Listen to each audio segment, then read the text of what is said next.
CNV e as competências socioemocionais, parte 1.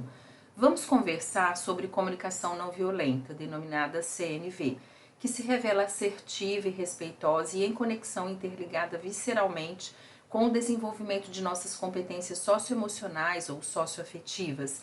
Desse modo, a filosofia, metodologia, estratégias e ferramentas desenvolvidas pelo criador da CNV, Marshall Rosenberg, se constituem um dos caminhos da consciência em direção a mais humanismo, aliados ao desenvolvimento da abordagem socioemocional.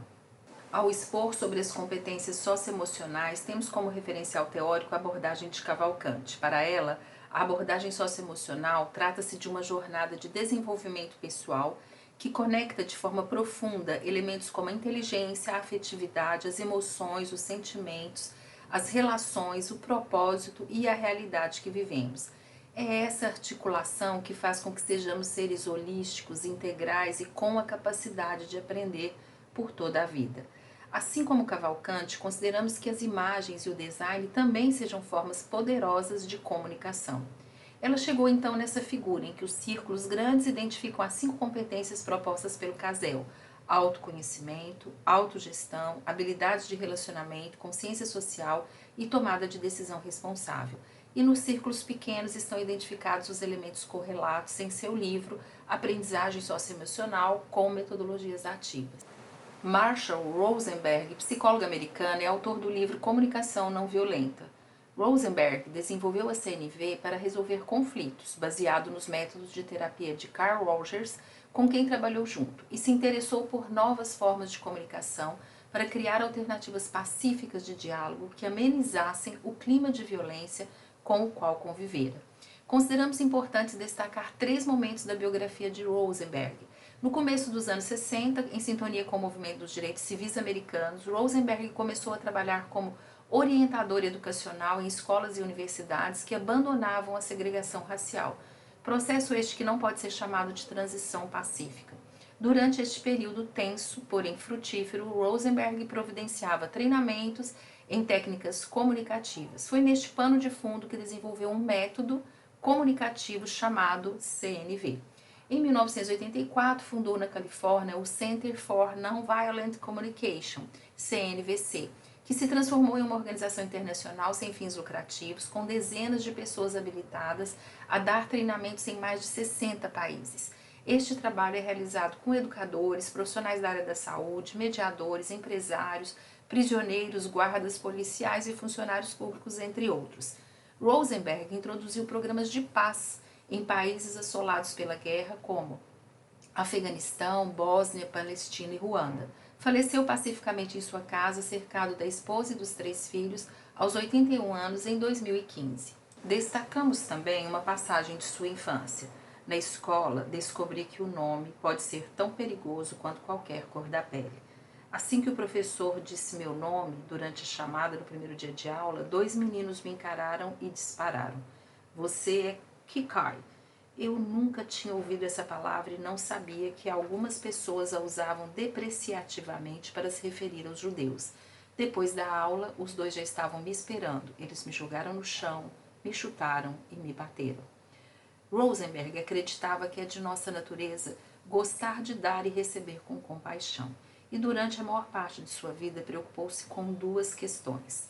O que nos desliga dessa natureza solidária, levando-nos a um comportamento violento e à exploração dos outros? Por outro lado, o que permite que alguns continuem a sua compaixão, solidariedade, mesmo em circunstâncias o mais adversas possíveis? Em contraponto, na tentativa de resposta ao questionamento de Rosenberg, e também uma outra visão sobre a natureza humana, apresentamos as visões de 2 sumidades mundiais, Freud e Einstein, no diálogo promovido pela Liga das Nações em um ensaio intitulado Por que a Guerra? O viver em sociedade constitui-se em uma árdua tarefa do existir humano, complexa e contraditória.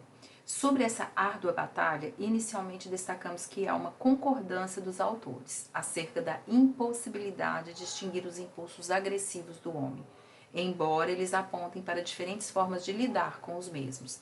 Enquanto Einstein constatava que não é possível extinguir esses impulsos, Freud limitou-se a prever que as guerras tenham fim em virtude do progressivo aperfeiçoamento intelectual e civil da humanidade.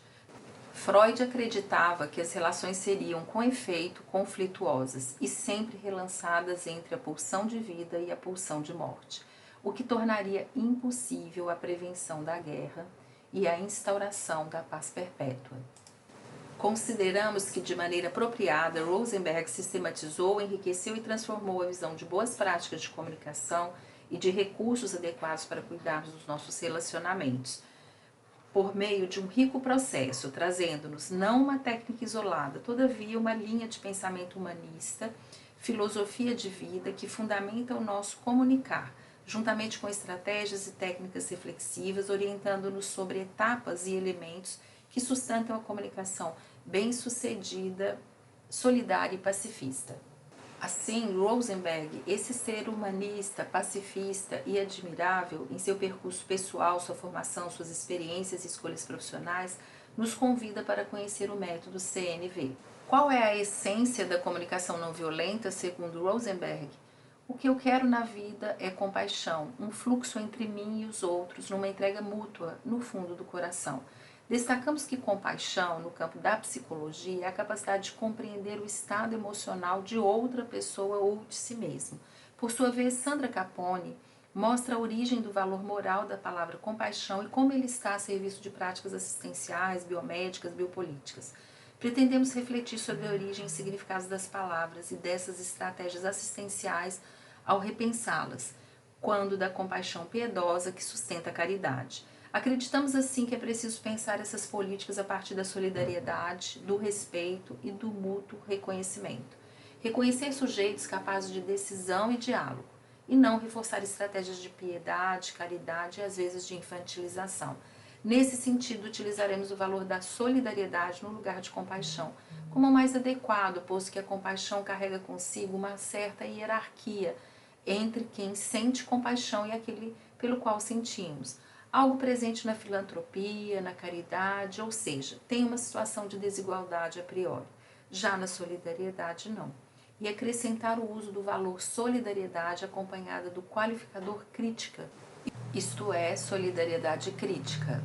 Freire também se expressa sobre a caridade. Amo as gentes e amo o mundo, e é porque amo as pessoas e amo o mundo que eu brigo para que a justiça social se implante antes da caridade. Palavras são janelas ou muros, nos condenam ou nos alforriam. Quando eu falar ou quando escutar, que a luz do amor de mim irradie. Desse modo, o objetivo dessa videoaula escriba é difundir e explicar a CNV com o olhar sobre as palavras de Baby Meyer e a perspectiva da médica Anne van Stoppen, formada em diversas abordagens terapêuticas e interessadas por relações humanas ao considerar a CNV. CNV é uma arte do diálogo, a serviço da arte de viver. E a fim de compartilhar o sonho de seu fundador Rosenberg, que todo ser humano possa conhecer uma maneira de se relacionar que encoraje a paz, a benevolência e a cooperação. Cada um terá então à sua disposição outras estratégias que não as de dilacerar, atacar ou matar uns aos outros para cuidar de suas necessidades e de seus valores. Antes de decifrar as 4 etapas da CNV, na parte 2 desse vídeo, vamos explorar certos aspectos da violência relacional. A violência relacional é a expressão trágica de necessidades não satisfeitas. É a manifestação da impotência ou desespero de alguém que está tão desamparado que acha que suas palavras não bastam mais para se fazer ouvir. Então ele ataca, grita, agride. A violência relacional existe toda vez que nos apartamos de nossa humanidade ou da do outro. Algumas formas de violência relacional em relação a você, isto é, de você para consigo mesmo. Não se dar ao trabalho de ouvir suas necessidades, suas emoções, seus sentimentos, seus talentos e seus impulsos, julgar-se, desvalorizar-se e culpar-se, estar sempre se cobrando, engolir suas palavras, insultar-se, não ousa partilhar suas alegrias e suas tristezas. Partilhar uma tristeza a diminui e partilhar uma alegria a aumenta. Agora vamos falar de formas de violência relacional em relação ao outro. Julgar, criticar, comparar, culpar, diagnosticar, interpretar, generalizar, alimentar ideias preconceituosas, racista, LGBTfobia, capacitistas, sexistas, etaristas e xenofóbicas, estabelecer hierarquias, as pessoas do Sul trabalham mais do que as pessoas do Norte, alimentar um pensamento binário, o verdadeiro e o falso, o bem e o mal, o normal e o patológico, negar sua responsabilidade, exigir, obrigar, ameaçar, não ter tempo e disposição para escutar o outro, dar conselhos não solicitados, perder as estribeiras e se irritar com o outro, negar sua capacidade de escolha. Tive de fazê-lo, eram as ordens.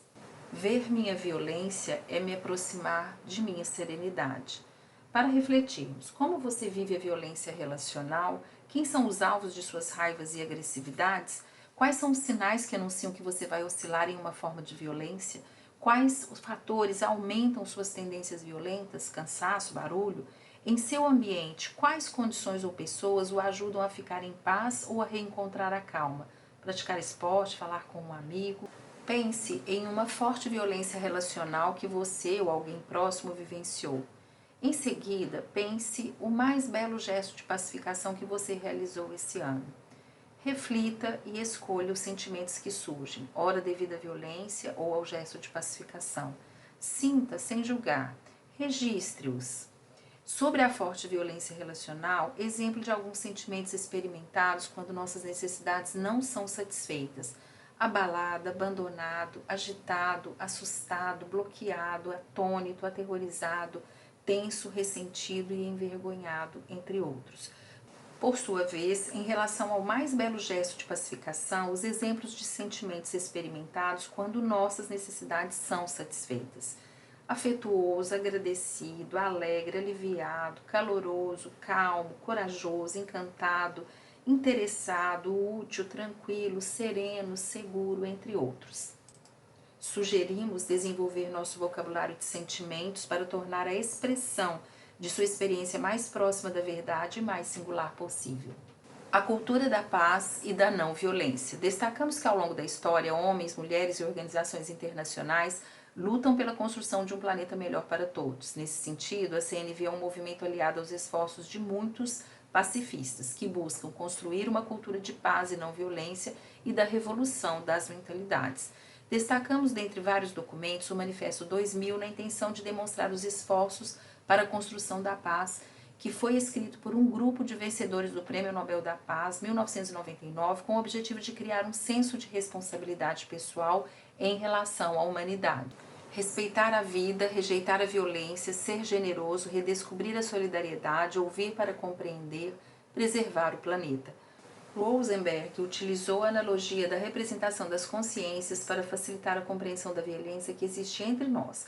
Para facilitar a compreensão das consciências, ele utilizou a figura da girafa, representando a linguagem humanitária conectada ao coração, e o chacal, representando o comportamento julgador, agressivo, crítico, vitimizado, violento de ataque, defesa ou fuga, e de não responsabilização e agressividade, entre outros comportamentos de manipulação. Mas por que a girafa? A girafa, então, é o animal que tem o coração mais forte dos mamíferos. Um coração que representa a disponibilidade afetiva e uma postura para compreender, já que ela é alta o bastante para enxergar o contexto e o sistema como um todo, para além dos julgamentos. Lembrando que as duas consciências existem em nós, a girafa e o chacal. Resta-nos o desenvolvimento pessoal para praticar a consciência que nos fornecerá a rota para os pensamentos, valores, posturas e propósitos que queremos viver. Assim, a CNV nos fornece novas rotas para o pensamento, nos leva a perceber que conectar nossos sentimentos às nossas necessidades, reconhecendo-os, nomeando-os e expressando-os com honestidade é ao mesmo tempo um desafio, já que vivemos em uma cultura de dominação, e por outro lado uma libertação, já que nos conduz ao que de fato dá propósito à vida, a construção de relações e vivências empáticas, autênticas e amorosas. Então, esperamos que esse diálogo seja de seu interesse e desejamos que você descubra no caminho da comunicação aqui proposta aumentar sua clareza, ampliar sua autonomia, fortalecer sua assertividade e capacidade de expressar o que é importante para você, levando em consideração a si mesmo e ao outro. Essa viagem o seduz, onde tudo deve ser construído dia a dia e que seus relacionamentos, muitas vezes complexos e delicados, possam ser bem conduzidos? Em caso de resposta positiva, certamente vale a pena você vir conosco.